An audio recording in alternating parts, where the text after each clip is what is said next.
இன்னைக்கு cook with Comali special வெண்டைக்காய் துவையல் பண்ண போகிறேன். நினச்சதை விட ரொம்ப டேஸ்டியாக இருந்துச்சு. வெண்டைக்காய் பிடிக்காதவங்க கூட ரொம்ப விரும்பி சாப்பிடுவாங்க. இந்த சுவையான வெண்டைக்காய் துவையல் எப்படி செய்கிறதுன்னு இந்த வீடியோவில் பார்க்கலாம். ஃபர்ஸ்ட் ஒரு பேனில் கொஞ்சம் நல்லெண்ணெய் ஊற்றுறேன். அதில் 1 டீஸ்பூன் உளுந்தம்பருப்பு, 1 டீஸ்பூன் கடலைப்பருப்பு சேர்த்து கொஞ்சம் நேரம் வறுக்கலாம்.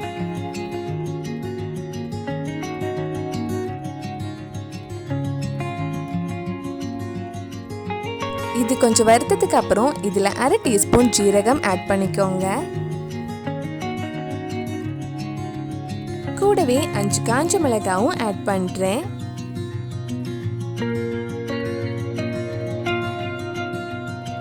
இதெல்லாம் சேர்த்து கொஞ்சம் வறுத்ததுக்கு அப்புறம் இதில் 10 சின்ன வெங்காயம், 7 பல் பூண்டு, ஒரு சின்ன பீஸ் இஞ்சி சேர்த்து நல்லா வதக்கலாம்.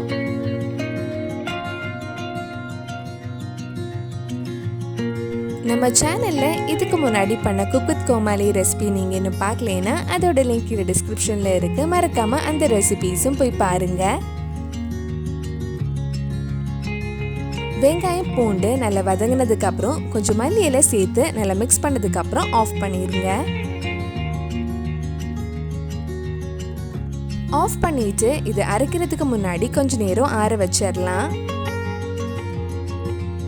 இப்போ அதே பேனில் மறுபடியும் கொஞ்சம் நல்லெண்ணெய் ஊற்றி 3 பெரிய வெண்டைக்காய் வதக்க போகிறேன். வெண்டைக்காய் சீக்கிரம் வதங்கி அதில் இருக்கிற மழுமழுப்பு சீக்கிரம் போகிறதுக்காக சின்ன பீஸை கட் பண்ணிக்கோங்க.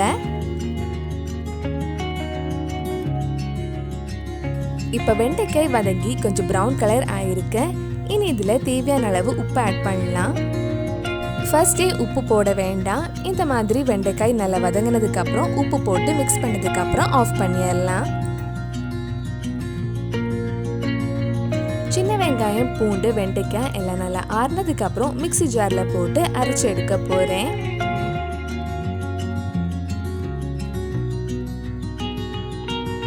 இது கூட ஒரு பச்சை மிளகாயும் கொஞ்சம் புளியும் ஆட் பண்ணுறேன்.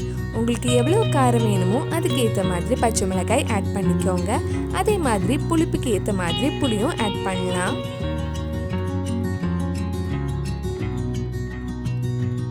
இப்போ தாளிக்கிறதுக்காக அதே பேனில் கொஞ்சம் நல்லெண்ணெய் ஊற்றி கொஞ்சம் கடுகு, கொஞ்சம் உளுந்தம்பருப்பு ஆட் பண்ணுறேன்.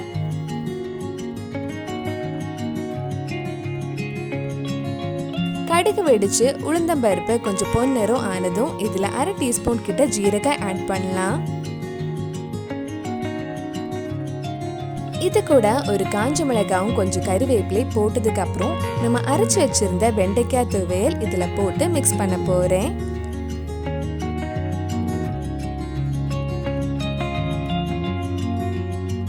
இதெல்லாம் சேர்த்து கொஞ்சம் நேரம் நல்லா மிக்ஸ் பண்ணா நம்ம சுவையான வெண்டைக்காய் துவையல் ரெடி ஆயிடும்.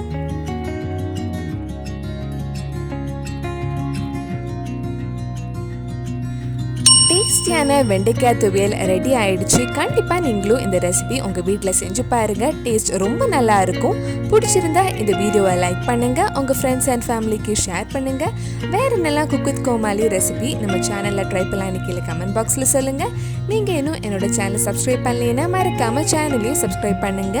கூடவே அந்த பெல் ஐக்கனையும் ப்ரெஸ் பண்ணால் நான் புது வீடியோ போட்ட உடனே உங்கள் ஃபோனுக்கு நோட்டிஃபிகேஷன் வந்துடும்.